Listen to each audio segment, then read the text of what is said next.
Nursing সেবায় যারা রয়েছেন তাদেরকে প্রয়োজনীয় যে প্রোটেকশনটা দরকার মানুষের সেবার জন্য, তাদের আবাসন, তাদের বেতন, এবং এখনও বাংলাদেশে প্রায় 2 লক্ষের মতো নার্স দরকার, তাই না ভাবি? প্রায় 2 লক্ষের মতো, 2.25 লক্ষের মতো নার্স দরকার। অথচ অত্যন্ত প্রয়োজনীয় এবং জরুরি হচ্ছে এই সার্ভিসটা। অন্য সব কিছুর বাইরে এই সার্ভিসটা অত্যন্ত জরুরি। কেন আমরা ডলার খরচ করে ইন্ডিয়াতে যাব? কেন তাদেরকে টাকা দিয়ে আসবো?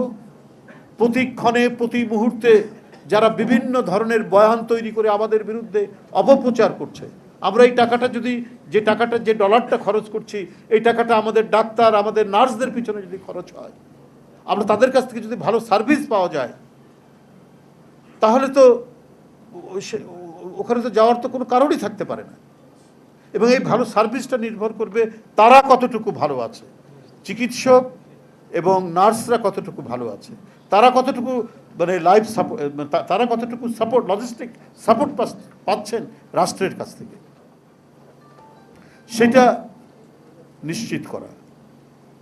নিশ্চিত করতে পারলে তো মানুষ আর ওই দিকে ওইভাবে ছুটে যেত না। সেই কাজগুলো অন্তর্বর্তীকালীন সরকারকে করা দরকার ছিল। এবং আমি এটাও বলি, আপনারা অনেক দূর তাকিয়ে সিদ্ধান্ত নিন, না হলে কিন্তু বিপদ হতে পারে।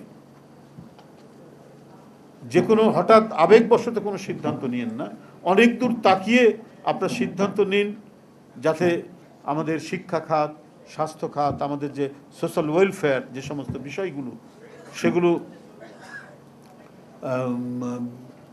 এখন থেকে এমন কিছু আপনারা উদ্যোগ গ্রহণ করতেন যেটা একটা দৃষ্টান্ত হয়ে থাকতো। আপনারা সংস্কারের কথা বলছেন, আপনারা কিছু সংস্কার আপনার ক্ষমতায় থাকতেই দেখান না কেন? যে প্রতিটি হেলথ কমপ্লেক্সের কাছে কমপক্ষে 2/3 নার্সের আবাসন ব্যবস্থা হবে। এটা কত টাকা খরচ হবে আপনার? তাহলে তো দেশের মানুষ একটা ভালো একটা স্বাস্থ্য সেবা পেতে পারত। এটা আপনারা দেখান। এরপরে যেটাই নির্বাচিত সরকার আসবে তার কাছে তো একটা দৃষ্টান্ত হয়ে থাকবে।